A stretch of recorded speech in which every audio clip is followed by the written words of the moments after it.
In the early morning hours of May 10th, 2025, gunshots broke the silence on a quiet street in Chicago's Edgewater neighborhood. By the time police arrived, 2 men were lying on the sidewalk, hit multiple times. They were rushed to the hospital, but it was too late. Both men were pronounced dead.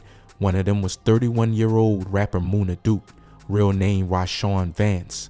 To most of the world, the name Munna might not ring out like Drake or Kendrick, but in Chicago, especially in the neighborhood known as O Block, he was something more than just a rapper. He was a brother, a friend, a voice for the streets he grew up on. O Block raised legends. Chief Keef, Lil Durk, King Von. Munna wasn't just from the same place, he was cut from the same cloth. He and Von were more than friends.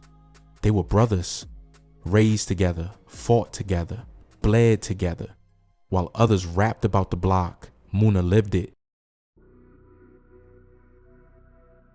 Rashawn Vance was born on February 13, 1994. He grew up in Parkway Gardens, a low-income housing project on the south side of Chicago. Locals call it O Block, named after O.D. Perry, a friend and gang member who was shot and killed there in 2011. For years, his name floated in the background.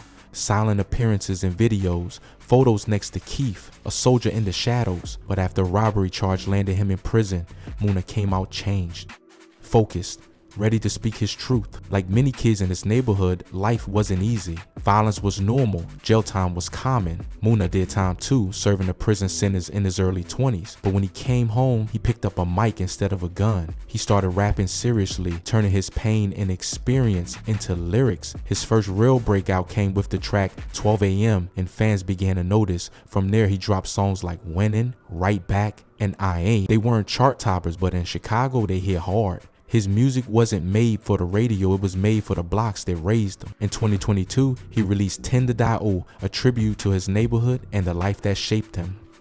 A year later, he dropped an album called Welcome to the Jungle. It wasn't polished or mainstream, but it was real. That's what people loved about Munna.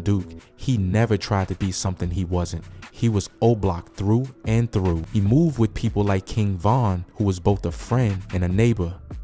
The two had history that went all the way back to childhood. And even as others in the drill scene blew up, Munna stayed grounded. He had dreams, but he also had people to take care of. In late 2024, he became a father. He had a baby boy.